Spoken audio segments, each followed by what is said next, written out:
Hello everybody, this is Chief right here, right now with another fun-filled, exciting G.I. Joe Vintage Toy Review.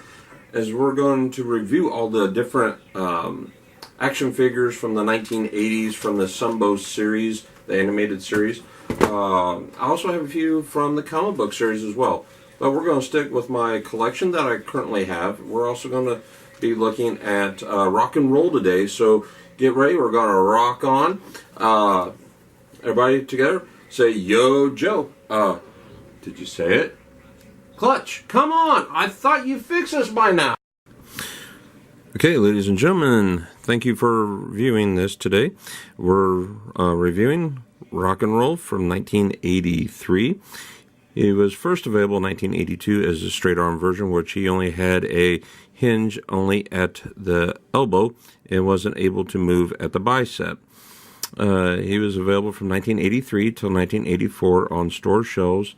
The average price of him was anywhere from $1.78 to as much as $2.25, and that's according to Yojo.com. So that's a shout out to Yojo. In 1986 and 1987, he was offered as a mail away as a part of the original Adventure team. He came in a plastic bag with 9 other Joes in a carrying case. But I never knew that, and knowing is half the battle. Rock and Roll here came with 4 accessories. That's right, I say 4. The first one would be his ID card that he was packaged with, his helmet, his M60, and the tripod for his gun. We will take a look at each and individual one of these real quick. He's got the standard little helmet here. Let's see if I can put it on here so you can get a little better view of it. As you can see, it's a nice, well done little helmet. I like it. It's very nice. I wouldn't probably have the patience to sculpt something like that, but they did at Hasbro, so good job for that. Rock and Roll came with this big, I'm talking big, M60. And it had a nice little feature that you could set right there. As we continue to look at Rock and Roll, he had a very nice head, give me a second, I'll spit it out here in a second, head shape, sculpt. He had brown eyebrows and brown eyes and blonde hair. You'd think if he's going to have blonde hair, he would have blonde eyebrows at least. He had the standard articulation for Joes of the 1980s, the early 80s, so the 82 through 85. Most of the Joes would turn their head left or right. They can move at the hip a bit, so he can get down and boogie since his name is Rock and Roll. Hey, rock on, dudes. He can move his arms so far apart. Wow, he is still really tight after all these years. He also can move at the bicep, so he can like wave at anybody walking by. He had a hinge here at the bicep. I'll get it right. He had a hinge here at the elbow. He can move his legs up so high, about 90 degrees, and he can move the knee about 90 degrees, which would be really good to do a jump spin kick. I really like, after all these years, he's still got an amazing gold detail for his belt ammo on his chest. I think that's really nice. As you can see, it wraps completely around. Now, in the first version of Rock and Roll, the straight arm version, like we showed with Scarlet in the background here, he had a thicker waist. And what they did with this, since they redone him for the version 1.5 for 83, I should say, excuse me, they gave him a new point of articulation here at the bicep, which looks real good with his sleeves rolled up. He's got the standard green that the G.I. Joes had of the time. I enjoy it very much. I had a lot of adventures with Rock and Roll. He was my second G.I. Joe, action figure I ever purchased. Enjoy him quite a bit, and we had a lot of adventures with him and Scarlet. Growing up, I winded up having a lot of the Star Wars action figures from the very first two movies that came out back then, the late 70s and early 80s. So we'll continue to look at rock and roll. We're not talking about Star Wars too much on this channel, even though I'm a big fan. Rock on Force. You can see his pouch here on the side is slightly faded. Probably someone right-handed like myself that held, rock and roll quite a bit. He had really nice detail in the leather boots. Let's see if we can get like a little close up here.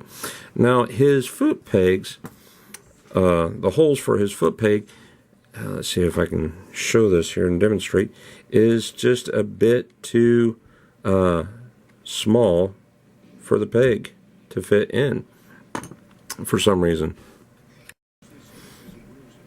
As we continue to look at rock and roll, I really like his gun. Now, the most hard to find accessory would be this little tiny tripod. I used to use him quite a bit to like lay down and bring some compressive fire when my Star Wars bad guys would show up. And this here is known as the Ram. Now, I usually want to do one figure per review, but since these, I bought this when I bought her the very first time, and he was my second action figure. So this is just a shout out to my friends that remember us three getting together and playing with these things. It was a lot of fun. I always had her on the motorcycle. Since she didn't have the swivel at the bicep like him, so I just kept her on a motorcycle. She had the heavy gun. We will do a review of this later, at a later time. And also, as we're doing the review for rock and roll here, I can't do a review without showing the other version of rock and roll. I really loved this one when he came out. It was straight up badass through and through. Look at the gun. Look at the ammunition belt he has here. The backpack, the rifle. Enough about him. This is more about this rock and roll right here. And we're going to continue. He also had a O-ring that looped around this point here in the chest, and there was like a little T-hook that hooked the two legs through the hips, and the O-ring just kind of connected all there. Now, I will do another video showing how to repair the average G.I. Joe action figure and what to look for and what not to look for. And yes, I will even do the dreaded, yes, you're hearing it right here, right now, the dreaded Dreadnoks, Zartan, Xandar, Zorana. Yes, I will be recording and doing a video of that alone. Ugh, I dread it. Alright, meanwhile, so we're looking at his ID card. His occupation was a machine gunner. His code name is Rock and Roll. His file name is Craig S. McCollin. This is his serial number here. Let's see if this is coming in good on the camera or not. His primary specialty is infantry, and I bet so with both of his guns in version 1 and version 2. Awesome. Totally. I tell you what, I would not want to meet that guy in a dark alley unless he's helping me out change a flat tire. Military specialty is PT instructor. Now, PT, I don't know if that's like a part-time instructor. Is that what that's supposed to be? I don't know. Birthplace is Malibu, California. So with that, he was probably, right here, rock and roll was a surfer. Well, I'm not saying all people born in California, Malibu, are surfers, but I've met two people from this area, and they were both surfers. They loved it, and I get it. The fresh air, the fresh salt water, who would not want to be there? Anyway, he was also a weightlifter, wow, and played bass guitar, awesome, and local rock bands. It's familiar with NATO or all NATO and Warsaw Impact light and heavy machine guns. Graduated Advanced Infantry Training School, top class specialized education, Corvette Ops School. Rock and roll is cunning but native, forceful, excuse me, but shy. Possesses a strong sense of loyalty to his teammates and sincerely concerned about their well-being. Review of Rock and Roll from 1983, the Swivel Battle Arm Grip. Totally enjoyed it. I hope you guys enjoyed it as much. If you like it, give it a thumbs up. If you don't, go ahead and give it a thumbs down. Either way, I'm really good with it. I hope you all enjoyed it. Next week, we'll be reviewing the Cobra Rattler. If you find something you want me to review, if I have it, go ahead and comment underneath. If I have it, I'll be more than happy to do so. Until next time, be kind and rewind. Yo, Joe.